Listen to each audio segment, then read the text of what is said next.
अब बात करते हैं मध्य प्रदेश की, जहां एफआईआर पर रार छिड़ी हुई है।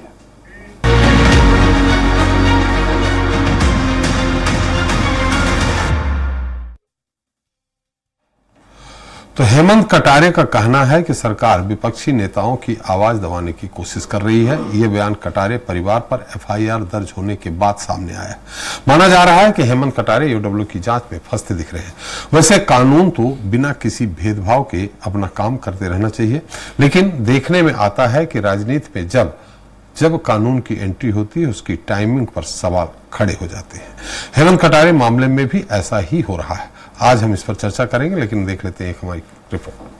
कांग्रेस के उपनेता प्रतिपक्ष हेमंत कटारे के खिलाफ ईओडब्ल्यू ने एफआईआर दर्ज की है। भोपाल विकास प्राधिकरण के अफसरों और हेमंत कटारे के भाई योगेश कटारे पर एफआईआर दर्ज की गई है। बीडीए के अधिकारियों और कटारे पर आईएसबीटी में भूमि आवंटन गलत तरीके से डायवर्जन करने का आरोप है। बिना टेंडर गलत तरीके से बीडीए के अफसरों ने कटारे की कंपनी को प्लॉट आवंटित किया और कमर्शियल इस्तेमाल की अनुमति देने का ये बड़ा मामला है। ईओडब्ल्यू में खुद पर एफआईआर होने पर उप नेता प्रतिपक्ष हेमंत कटारे ने कहा कि मेरे खिलाफ जो एफआईआर दर्ज की गई वो झूठी और निराधार है। सरकार के दबाव में ईओडब्ल्यू ने केस दर्ज किया है। विपक्ष के नेताओं की आवाज दबाने की कोशिश की जा रही है। पहली बार जब मैं विधायक बना था तब भी 6 एफआईआर हुई थी। अदालत ने सब खारिज की थी। जिस मामले में एफआईआर दर्ज की गई वो 2000 का है, जब मैं स्टूडेंट था। कांग्रेस नेता कटारे ने आगे कहा, मैंने भ्रष्टाचार के आरोप लगाए इसलिए एफआईआर दर्ज हुई है। 70 साल की मेरी विधवा मां पर भी भ्रष्टाचार का मामला दर्ज किया गया है। 21 साल बाद क्यों एफआईआर दर्ज की गई? एफआईआर से डरूंगा नहीं, 2 गुनी ताकत से भ्रष्टाचार के मामले उठाता रहूंगा। क्योंकि 2004 का प्रकरण 21 साल पुरानी घटना को आज आप 21 साल बाद क्यों उठा रहे हैं?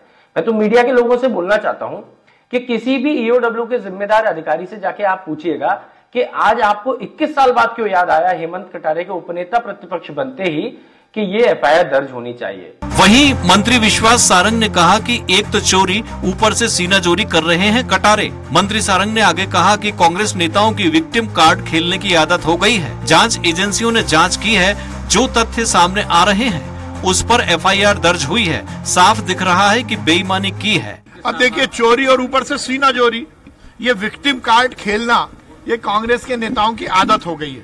मुझे लगता है हैंड्स प्रूव्ड, जांच एजेंसी ने जांच की है और जब एजेंसी ने देखा तो वो कागज की कोई मिलान नहीं हो पाई। तो मुझे लगता है कि विक्टिम कार्ड खेलने से राजनीति नहीं चलती। सलमान खान, स्वराज एक्सप्रेस। तो इस पर ज्यादा चर्चा के लिए मौजूद है हमारे साथ ब्रजपाल लोया जी हैं, बीजेपी प्रवक्ता हैं, विवेक त्रिपाठी जी हैं, कांग्रेस सत्ता, आशीष दुबे जी हैं, वरिष्ठ पत्रकार। आप सभी का हमारे खास कार्यक्रम में बहुत बहुत स्वागत है। पहले विवेक जी आपसे ही पूछना चाह रहा हूं, भाई आपको लगता है कि जो भी आवंटन हुआ है वो नियम विरुद्ध नहीं हुआ है? जांच हुई हो, ठीक है, जांच में देरी हुई, 20 साल लग गए, 22 साल लग गए, लेकिन कहीं ना कहीं तो गड़बड़ी हुई है ना। देखिए, 2004 का प्रकरण है। 2004 में सरकार भाजपा की थी। मध्य प्रदेश में भाजपा की सरकार में क्या नियम विरुद्ध काम ही होते हैं, ये सरकार स्पष्ट करे।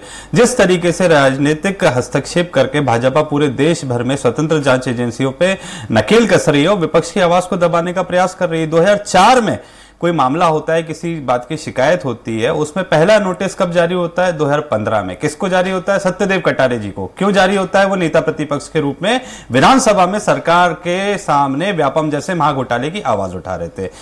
21 साल बाद पुनः एफआईआर दर्ज की जाती है। कब की जाती है? जब उप नेता प्रतिपक्ष बनके हेमंत कटारे पिछली बार विधानसभा में नरसिंह महाघोटाले का भांडाफोड़ करते हैं, इकबाल सिंह बैस जी के जमीन के घोटाले का भांडाफोड़ करते हैं। मतलब अब आज परिवहन विभाग के सौरभ शर्मा, 21 साल बाद, यानी जब उपनेता बने, पहली बार विधायक बने तब नहीं। बिल्कुल, देखिए इससे पहले जब जांच तेजी आई थी, कब आई थी? जब सत्यदेव कटारे जी, स्वर्गीय सत्यदेव कटारे जी नेता प्रतिपक्ष बनते हैं तो सरकार उनको दबाने के लिए थोड़ी सी तेजी दिखाती नजर आती है। आज 21 साल बाद पुनः जब हेमंत कटारे जी निरंतर भ्रष्टाचार का भांडाफोड़ कर रहे हैं, सरकार को कटघरे में खड़ा कर रहे हैं, सरकार, भाजपा की सरकार अपने कुकर्मों को छुपाने के लिए इस तरीके से स्वतंत्र जांच एजेंसियों का दुरुपयोग कर रही है। आपने कहा कि इसमें कहीं फर्जीवाड़ा हुआ है, कुछ गलत हुआ है। पुलिस ने भी एफआईआर में 420, 67, 68 कूट रचित दस्तावेजों का दुरुपयोग करना वहां पे दिखाया गया है। परंतु अगर आप पूरे एफआईआर को पढ़ेंगे तो कहीं भी ये उल्लेखित नहीं है कि किस कागज को कूटरचित बनाया गया।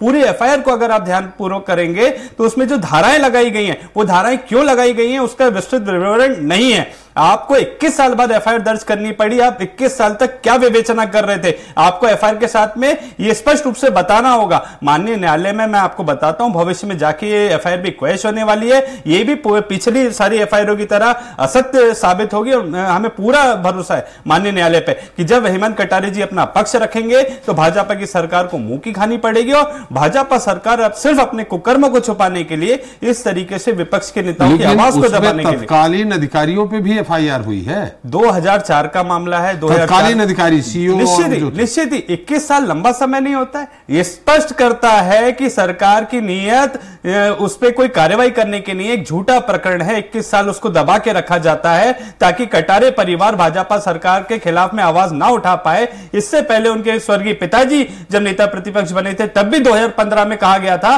कि इसमें एफआईआर दर्ज की जाएगी। आज 21 साल बाद जब हेमंत कटारे ने पिछली बार विधानसभा में नरसिंह महाघोटाले का भांडाफोड़ किया, इस बीच में पूर्व सीएस महोदय की जमीन आवंटन के बारे में जब खुलासा किया, आज सौरभ शर्मा पे जवाब ना देना पड़े, परिवहन विभाग के महाघोटाले का जो खुलासा हेमंत कटारे कर रहे हैं निरंतर, उस पर पर्दा डालने के लिए, उनको डराने के लिए, उनको धमकाने के लिए इस तरीके से स्वतंत्र जांच एजेंसी का दुरुपयोग करके भाजपा सरकार हमारे नेताओं की आवाज को दबाना चाहती है। परंतु जैसे पूर्व में भी जो झूठी एफआईआर कराई गई थी, माननीय न्यायालय के सामने वो टिकी नहीं, साक्ष्यों के अभाव में वो सारी एफआईआर खारिज हुई। यह एफआईआर भी भविष्य में आगे जाके खारिज होगी और भाजपा को आईना दिखाने का काम माननीय न्यायालय करेगी। लोया जी, मेरी आवाज आ रही है आपको? जी मुझे आ रही है। आपको मेरी आवाज आ रही है क्या? हाँ लोया जी आ रही है। 21 साल बाद आपकी विवेचना, ईओडब्ल्यू की विवेचना को 21 साल लग गए। ऐसे में निश्चित तौर पे विपक्ष, उपनेता हैं वो विधानसभा में, विपक्ष ही कहेगा, क्योंकि अभी उन्होंने पूर्व परिवहन मंत्री, पूर्व मुख्य सचिव, इनमें सवाल उठाया था। तो चूंकि लोकतंत्र है, ऐसी स्थिति में विपक्ष तो उठाएगा कि दबाने, आवाज दबाने की कोशिश की जा रही है। लोया जी। जी देखिए, सबसे पहले तो मैं ये कहूं कि शायद मध्य प्रदेश में ऐसा बहुत कम अवसर आए हैं कि जब किसी व्यक्ति के साथ व्यवस्था पर भी एफआईआर दर्ज हुई। यानी अगर आपने कुछ गलत किया है तो गलत करने वालों के खिलाफ भी एफआईआर दर्ज हुई है, पहली बात। दूसरी बात, नहीं, ये कई बार हो चुकी है, अफसरों पे भी हुई है कई बार। जी मैं बता रहा हूं आपको जी। और यदि आप इतने पाकसाफ हैं तो भयभीत होने की क्या आवश्यकता है? आपको भयभीत नहीं होना चाहिए, कानून आपको संरक्षण देगा। मगर एक बात को याद रखिए, ये वही संपत्ति है आईएसबीटी की जिसमें कभी पालीवाल अस्पताल हुआ करता था, आपको याद होगा, आज के 5-6 बरस पहले। और डॉक्टर जयप्रकाश पालीवाल जी के पास ये प्रॉपर्टी किराए से थी। और तब इसमें हेमंत कटारे और इनके भाई योगेश कटारे, इन दोनों ने किस तरह का उपद्रव किया था, वो हॉस्पिटल को फोड़ दिया था और तब भी एक एफआईआर दर्ज हुई थी। ये वही संपत्ति है। मैं फिर से कहता हूं कि ये मध्य प्रदेश है, कानून से चलने वाला प्रदेश है। यदि आप उपनेता हैं सदन में प्रतिपक्ष के, तो ये नहीं है कि आपके अवैध कामों पर भी पर्दा डालने का काम होगा। अरे आप में साहस है तो न्यायालय आइए ना, ईओडब्ल्यू की जांच का सम्मान करिए। और मैं तो कहता हूं किसी भी ईमानदार आदमी के लिए ये बहुत अच्छा है कि कोई जांच एजेंसी उनकी जांच करे। दूध का दूध, पानी का पानी हो जाएगा, जनता को पता चल जाएगा कि आप सही थे या आप गलत थे। लेकिन लोया जी जैसा कि कहा गया है कि तत्कालीन अधिकारियों ने गलत तरीके से आवंटन किया, हमें नहीं मालूम कि हमको अब ये प्लाट दिया जा रहा है, गलत तरीके से दिया जा रहा है, सही तरीके से दिया जा रहा है। हम कहां दोषी हैं? तत्कालीन अधिकारी दोषी हैं। बिल्कुल, हमने कब कहा है कि कोई दोषी है? मैं आपसे पुनः कह रहा हूं, हमने दोषी करार नहीं दिया है, हमने जांच में लिया है कि दोषी कौन है। हमारे हैं, उनके पूज्य पिताजी हैं जो अब स्वर्गीय हैं, वो हैं, कोई अधिकारी है, किसने किया है? हमने, मैं फिर से कह रहा हूं इस बात को कि कानून के सामने जाने से इतना भय क्यों? यदि आप निर्दोष हैं तो जांच एजेंसी के सामने जाने में भयभीत क्यों है अगर आप निर्दोष हैं तो? और मैंने जो अभी एक उदाहरण हम आपसे ये सवाल कर रहे हैं, इतने साल क्यों लग गए? जी, इतने साल क्यों लग गए? अरे श्रीमान जी, मैं आपसे पुनः निवेदन करूं, इस देश में जांच की और न्याय की अपनी एक प्रक्रिया है। उस प्रक्रिया के तहत लोगों को 60-60 साल में भी न्याय मिला है, आपको भी मालूम है, हमें भी मालूम है। यदि फिर आप कल कहेंगे कि इतने वर्ष क्यों लग गए, तो क्यों का कोई हर क्यों का उत्तर नहीं होता, निश्चित है उन सब क्यों का जवाब हो। और मैं तो एक बात और कह रहा हूं, यदि हेमंत कटारे जी और योगेश कटारे जी ये बेदाग हैं, निर्दोष हैं, तो भयभीत क्यों? कितने भी साल बाद कोई जांच करा ले। अब आप कहेंगे कि रावण को मारने में पूरा त्रेता क्यों खत्म हो गया, तो ये कोई प्रश्न नहीं हुआ करते हैं। वास्तविकता यह है कि यदि आप दोषी हैं तो कानून सजा देगा, कभी ना कभी देगा, और यदि आप निर्दोष हैं तो आप हमेशा पाक साफ रहेंगे। चलिए, विवेक जी बताएंगे, लेकिन एक टिप्पणी आशीष जी, जैसा कि कहा जा रहा है कि भूपेंद्र सिंह जी के खिलाफ उन्होंने बहुत सारी प्रेस कॉन्फ्रेंस लेकर के, पूर्व मुख्य सचिव इकबाल सिंह जी के खिलाफ प्रेस कॉन्फ्रेंस लेकर के उन्होंने इस तरह के मामले उजागर किए। फिर भूपेंद्र सिंह ने शायद एक पत्र भी डीजीपी को और मुख्य सचिव को, मुख्यमंत्री को लिखा था कि इसमें हेमंत कटारे जी यहाँ दोषी हैं, इसलिए इनकी जांच की जाए और इनको दंड दिया जाए। क्या ये उसी का प्रतिफल है या कुछ और है? घटना है भले इतनी पुरानी हो, लेकिन अभी जो इसका ताजा घटनाक्रम है और जो इसकी टाइमिंग है, उससे ये चीज कितनी भी मतलब कितनी भी न्यूट्रल होकर की गई हो ये एफआईआर, उसके बाद भी इस पे सवाल उठेंगे, क्योंकि इसकी टाइमिंग ऐसी है जहां पर आकर के इसको बहुत इस नज़र से देखा जा सकता है कि इसके पीछे सियासत है या परेशान करने की कोई नीयत है। इसको इस तरह से देखा जाना राजनीतिक क्षेत्र में मुझे लगता है कि स्वाभाविक होगा। अब जहां तक ये बात है कि ये 21 साल पुराना मामला, 21 साल पहले जो अभी जो हेमंत कटारे हैं वो शायद 19-20 साल के ही रहे होंगे, तो उस समय से लेके अभी तक जो कुछ भी हुआ, और ये जांच 10 साल तक इसकी जांच चली और सारे मामले हुए, सत्यदेव कटारे पर भी इस तरह की बातें उभरी जब वो जीवित थे। तो देखिए, ये इसमें दूसरी बात और है, अभी जैसे डिस्कशन में आई, जो मैं कहने भी वाला था कि अगर प्लॉट का आवंटन हुआ तो प्लॉट सरकारी था, उसको देने वाले सरकार के लोग थे, उसको आवंटन करने की जो अथॉरिटी थी वो कटारे परिवार नहीं था। तो इसलिए ये सारी चीजें हैं जो कामता प्रसाद राही या जो दूसरे लोग थे, उनकी भूमिका की जांच हो चुकी है। इस पर पहले भी ये प्रक्रिया चली है, और जो शिकायत करता थे कोई दत्ता, उन्होंने इसकी शिकायत की थी। तो ये सारे मसले जो हैं, मुझे नहीं लगता कि इनको राजनीति से परे रखा जा सकता है, क्योंकि समय ऐसा है। इकबाल सिंह बैस और जहाँ तक इन लोगों की बात है, हेमंत कटारे के तेवर जो है पिछले 1.5-2 महीने से काफ़ी, ये जो सौरभ शर्मा और इस तरह के जो मामले आए थे, छापों के मामले आए थे, ज़मीनों के मामले आए थे, उससे बहुत उन्होंने तीखे तेवर दिखाए थे। उसके बाद का ये घटनाक्रम है। तो अगर ये इसमें कोई भी गड़बड़ी है, तो ये गड़बड़ी मुझे लगता है 15 साल की जांच में सरकार को पता होगी क्या गड़बड़ी है। और एक बात और है कि जब ये एक ही सरकार का मामला है, एक ही दल की सरकार का मामला है, जब आवंटन से लेकर के आज तक एक ही दल की सरकार है, बीच में अगर 15-16 महीने छोड़ दिए जाएं तो इस पूरी प्रक्रिया में फिर इतनी देर क्यों हुई? जब इसकी सब चीजें हो रही थी, जांच थी, शिकायत थी, फलाना था, तो ये मुझे लगता है कि बहुत ये चीजें पहले एक्शन हो जाना चाहिए। न्याय मिलेगा, बहुत समय बाद मिलेगा। ये न्याय तो अब तो फास्ट ट्रैक अदालतों का जमाना भी चलने लगा है कि फटाफट जो कुछ हो जाए, तो इसलिए इसको बहुत परे रख के नहीं देखा जाएगा। लेकिन अगर इसमें गड़बड़ी है या कोई चीज है तो निश्चित तौर पे सामने आना चाहिए थी अभी तक। तो इसमें एक मुख्य मुद्दा आशीष ये है कि लैंड यूज बदलवाया गया। लैंड यूज तो मैं आवेदन तो दूंगा कि बदला जाए जी। जिसने बदला है अधिकारी ने, दोषी तो वो है ना। एक्चुअली वही बात है कि जो आवेदक है वो तो चाहेगा कि ताजमहल उसके नाम कर दिया जाए, तो देने वाला क्यों दे रहा है उसको? तो ये इसमें ये सारी भूमिकाएं, बहुत सारी चीजें हैं। और अगर ये जमीन की गड़बड़ी का मामला, इंदौर का भी इस तरह का एक मामला हुआ था जिसको कांग्रेस के शासनकाल का बताया था, बहुत लंबे समय चला, कई मोड़ उसमें भी इस तरह के आए, जब भाजपा की सरकार आई थी तब हुआ था। तो इस तरह ये जो मसला इतना पुराना निकाला गया है और इसको जिस तरह से लाया गया है, तो अब जब भूपेंद्र सिंह, सौरभ शर्मा और ये सारी जो पूरी चीज़ें हैं उनको उस समग्रता से यदि देखा जाए तो बहुत सारी चीज़ें सामने आती हैं। और यदि सरकार की मंशा इस मामले में, सरकार के पास ये चीज़ें थी, इसकी मंशा इस मामले में सब कुछ साफ करने की होती तो मुझे लगता है बहुत समय पहले हो जाना चाहिए था।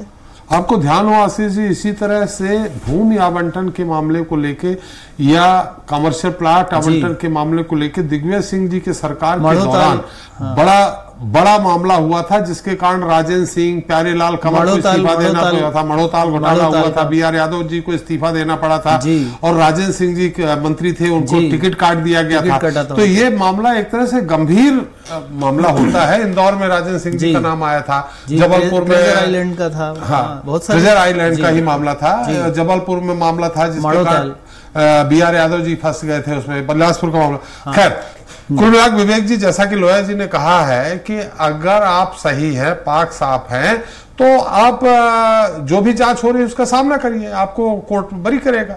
देखिए, निश्चित ही बार बार लोया जी जैसा कह रहे थे, हम डर रहे हैं, भयभीत हो रहे हैं। हेमंत कटारे जी राहुल गांधी जी के बब्बर शेर हैं।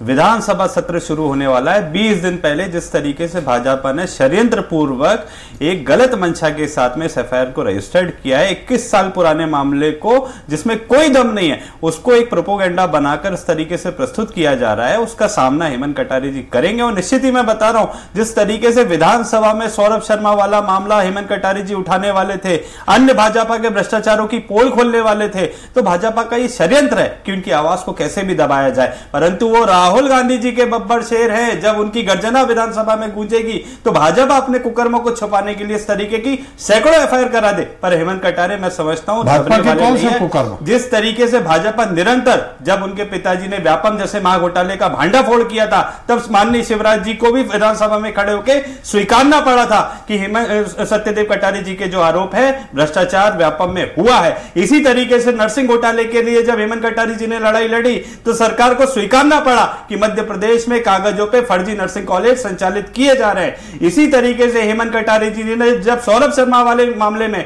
उसको भ्रष्टाचार को भांडाफोड़ किया, तो निश्चित ही आज कहीं ना कहीं भाजपा डरी हुई है। भाजपा कांग्रेस के विधायक की आवाज को दबाना चाहती है और उसको पूरे षड्यंत्र पूर्वक इस पूरी कार्रवाई को अंजाम दिया जा रहा है। परंतु माननीय न्यायालय में आपको यह बताना होगा कि 21 साल तक कौन से कछुए पे बैठ के ईओडब्ल्यू जांच कर रही थी। 21 साल में आपने ऐसा क्या नया इसमें पाया है कि भ्रष्टाचार हुआ है, और वो भ्रष्टाचार जो आपकी सरकार में हुआ है, क्या आपकी सरकार में इस तरीके से नियम विरुद्ध भूमियों का आवंटन किए जाते हैं, यह आपको बताना होगा। निश्चित ही हर जांच का हम सामना करेंगे और हमें पूरा भरोसा है माननीय उच्च न्यायालय पे हम उनके समक्ष अपने सारे साक्ष्यों के साथ प्रस्तुत होंगे और हेमंत कटारे जी इस पूरे मामले में निष्पक्ष और बरी होकर जनता के बीच में पुनः वापस। विवेक जी, आप कह रहे हैं कि आपकी सरकार थोड़ी आवंटन करती है, अधिकारी करते हैं, लैंड यूज अधिकारी बदलता है, अधिकारियों पे भी तो मामला दर्ज हुआ है। बिल्कुल, भाजपा को ये स्वीकारना होगा, भाजपा को ये बताना होगा कि किस तरीके से आपकी सरकार में किसी भी भूमि का किसी भी प्रकार से आवंटन गैर कानूनी तरीके अधिकारी करते कर दिया, भाजपा ने सरकार ने पकड़ लिया। अभी देखिए, ये पूरा षड्यंत्र है, आप इस बात को तो समझिए। 21 साल पहले एक शिकायत होती है, एक भूमि का आवंटन होता है, उस समय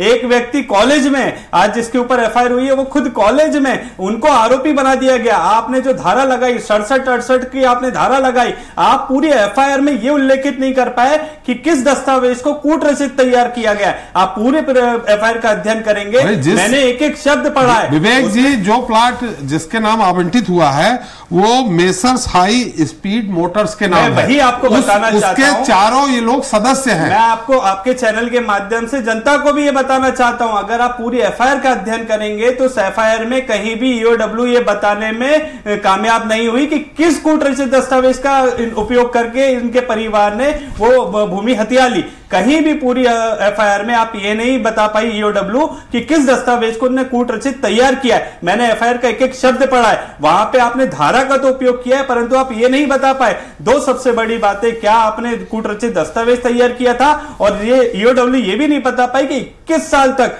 कौन सी जांच कर रही थी, कौन से उन्होंने नए खुलासे किए, कौन से नए तथ्यों के आधार पर उन्होंने एफआईआर की। ये सारी बातें माननीय न्यायालय के समक्ष ईओडब्ल्यू को बताना होगा। और भाजपा, पुनः मैं आपको बताना चाहता हूं, भाजपा न्यायालय में इस मामले में मुंह की खाएगी और हेमंत कटारे जी की आवाज को दबाने का जो षड्यंत्र भाजपा रच रही है उसमें कामयाब नहीं होगी। हेमंत कटारे राहुल गांधी जी के बब्बर शेर हैं, निरंतर इसी तरीके से भाजपा के घोटालों का पर्दाफाश करते रहेंगे। राहुल गांधी जी के बब्बर शेर को आप बांधने का प्रयास कर रहे हैं लोया जी। दूसरा, इनका अन्य सवाल उठाया कि कौन से कूट रचित उन्होंने दस्तावेज पेश किए हैं। देखिए, पहले तो मैं एक बात बताऊं, ये शेर और बब्बर शेर जो होते हैं ना, उनके समर्थक दिन भर ये चिल्लाते नहीं घूमते हैं कि बब्बर शेर है, बब्बर शेर है, बब्बर शेर है। अभी खुद हमारे मित्र कह रहे थे कि वो ऐसे मामले उठाने वाले थे, इसलिए ऐसा किया गया। उठाने वाले थे, नहीं उठा रहे हैं। मित्र आप और बोल रहे हैं, मैं बीच में बोलने की मेरी आदत नहीं। जी बोलिए बोलिए लोया जी, वो कह रहे हैं कि उठा रहे हैं, उठाने वाले थे नहीं। उन्होंने कहा है, आप रिपीट सुन लीजिए जी, ठीक है। चलिए छोड़िए, मैं एक बात आपसे कहता हूं जी कि इस देश में अगर आपने पाप किया है तो क्या उसे 20 साल बाद उद्घाटित नहीं किया जा सकता? हमने तो 2016 में इसके लिए कमीशन बनाया है कि सुभाष चंद्र बोस जी का किन परिस्थितियों में गायब हुए, उसके जांच के लिए बनाया। ये 1947 की घटना है। किस तरह से लाल बहादुर शास्त्री जी की संदिग्ध परिस्थितियों में मृत्यु हुई। हमने तो दीनदयाल उपाध्याय जी की संदिग्ध परिस्थितियों में हुई मृत्यु के लिए भी कमीशन बनाया। मैं एक बात कहता हूं, ये उसी में आता है क्या? भी करके उसमें इनकी व्यवस्था है, कोई जवाब नहीं है इनके पास। विवेक जी, हाँ बोले बोले लोया साहब। देखिए मैं फिर से कहता हूं, यदि आप पापी हैं तो पाप की सजा मिलेगी, और यदि आप दोषी नहीं हैं तो आप दोष मुक्त होंगे। मैं एक बात बिल्कुल नहीं समझ पा रहा हूं कि बार बार हमारे मित्र प्रवक्ता बब्बर शेर का इस्तेमाल कर रहे हैं और एक और शब्द का कर रहे हैं कि 21 साल से हम क्या कर रहे थे। तो आप तो पाप लगातार कर रहे थे। एफआईआर तो कभी कर रहा हूं, उद्घाटित करने, एफआईआर कभी कर रहा हूं, एफआईआर पे भी जवाब दीजिएगा। विवेक जी मैं सवाल कर रहा हूं। हाँ वो बताइए, वो सुनना है, वो सुनना। वो कह रहे हैं कि इतने समय लग गया 21 साल। एफआईआर पढ़ी है आपने? जी विवेक जी, एक मिनट सवाल कर रहा हूं मैं। 21 साल लग गए, इतना समय क्यों? मैं फिर से कह रहा हूं ना कि 21 नहीं 41 साल भी लग जाए तो क्या कम है। हम तो कह रहे हैं ना कि 1947 में हुई घटनाओं की हम आज जांच कर रहे हैं, क्योंकि जो पाप करके आप भाग नहीं सकते, पाप के निशान कभी मिटते नहीं है। और मैं फिर से कह रहा हूं, बार बार कह रहा हूं, पूरी जिम्मेवारी से कह रहा हूं, यदि आप दोषी नहीं है तो इतने चिंतित क्यों हैं? किसने क्या चिंतित है? चिंता में होना ही बताता है कि आपने दोष किया है, आपने पाप किया है। किसने क्या चिंतित है? आप न्यायालय, आपने तो फैसला ही सुना दिया। एफआईआर पे कुछ नहीं बोले आप। मैंने आपने एफआईआर पढ़ी है? आपने एफआईआर पढ़ी है क्या आदरणीय लोया जी? जी भैया, केवल आपने पढ़ी है, कोई नहीं पढ़ता। एफआईआर जिन लोगों के खिलाफ दर्ज होती है वही पढ़ते हैं उसे, और वही लेकर उसे घूमते हैं और वकील के पास जाते हैं। जो मैंने कहा उसको स्वीकारिए कि आपने धारा तो लगा दी, धारा क्यों लगा दी ये भी तो बताना पड़ेगा ना। सिर्फ छवि खराब करनी है, सिर्फ आवाज को दबाना। विवेक जी ये प्रवक्ता नहीं बताएंगे, ये ईओडब्ल्यू के अधिकारी बताएंगे। एफआईआर का अध्ययन कीजिए, आप डिबेट में आए हैं। विवेक जी एक एक करके लगा दी, एक एक करके क्यों लगा दी ये तो बताइए। ये विवेक जी ने नहीं लगाई, ईओडब्ल्यू ने लगाई है। ये ईओडब्ल्यू बताएगा कि क्यों धाराएं लगाई है, ये प्रवक्ता नहीं बताएगा। प्रवक्ता से आप सीधे ये सवाल जरूर कर सकते हैं, लोया जी टाइमिंग थोड़ी गड़बड़ थी। टाइमिंग अभी कुछ दिन पहले ही भूपेंद्र सिंह जी ने पत्र लिख करके इनके खिलाफ ही सारे दस्तावेज देके जांच कराने की मांग की थी और इसमें कार्रवाई करने की मांग की थी, और तुरंत कार्रवाई हो गई। सवाल इसलिए उठ रहा है। लोया जी आपको मेरी आवाज आ रही?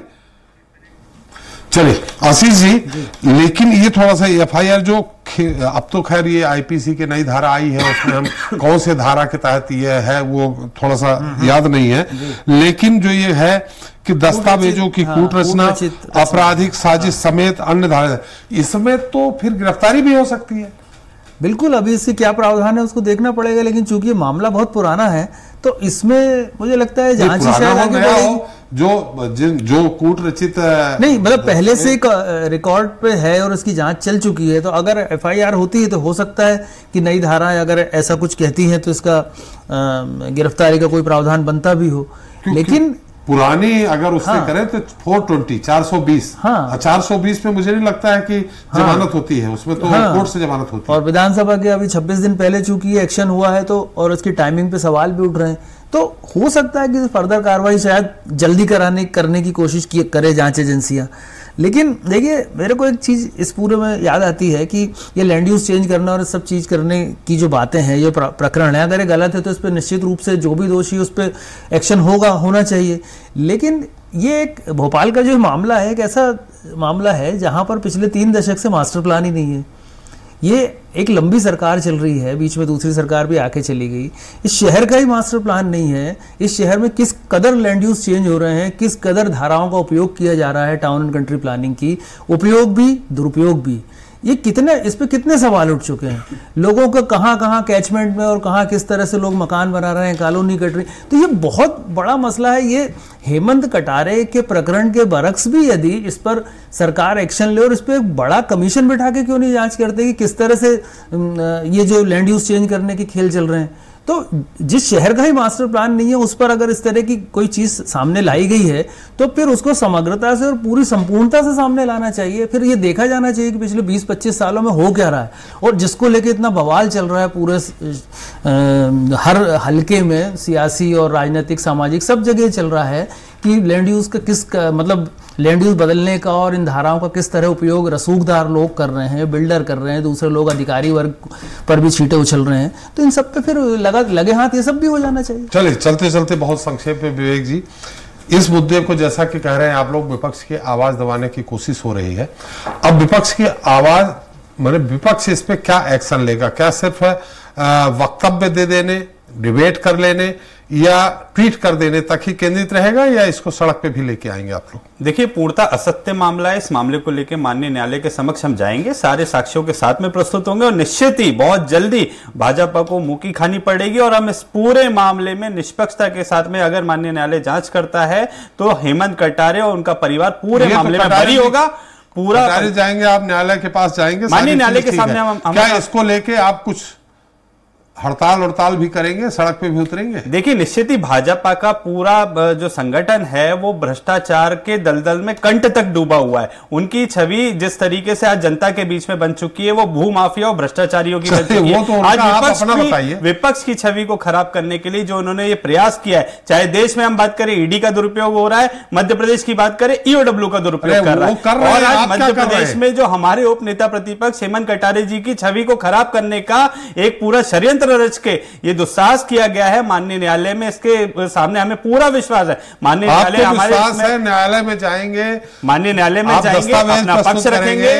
पूरे पक्ष के होने के नाते आगे क्या करने वाला पूरा कांग्रेस परिवार हेमंत कटारे जी के साथ में, और विधानसभा में सरकार को इस पूरे विषय पे जवाब भी देना होगा। संगठित होकर पूरा विधायक दल विधानसभा में मुख्यमंत्री महोदय से इसके बारे में जवाब तलब। चलिए बहुत बहुत धन्यवाद लोया साहब आपका, विवेक जी आपका, आशीष जी आपका हमारे साथ चर्चा में शरीक होने के लिए, अपना अमूल्य समय देने के लिए। तो ये बात रही मध्य प्रदेश में चल रहे मौजूदा ज्वलंत मुद्दे पर। उपनेता प्रतिपक्ष हेमंत कटारे पर दर्ज की गई एफआईआर सही है या नहीं, ये जांच का विषय है, और इस पर ईओडब्ल्यू कितना एक्शन लेता है और कितना नहीं, ये सवाल भी भविष्य की गर्त में है। मगर कटारे पर एफआईआर दर्ज होते ही सियासत में पक्ष विपक्ष के बीच आरोप प्रत्यारोप का दौर जरूर शुरू हो गया है। अब ये मुद्दा आगे कितना गरमाएगा और इसका जनता के बीच कितना असर होगा, ये बात की बात है। लेकिन कहा यही जा रहा है कि हेमंत कटारे ने जिस तरह से पूर्व परिवहन मंत्री पर आरोप लगाए थे उसका ही परिणाम है। आज के लिए इतना ही, नमस्कार।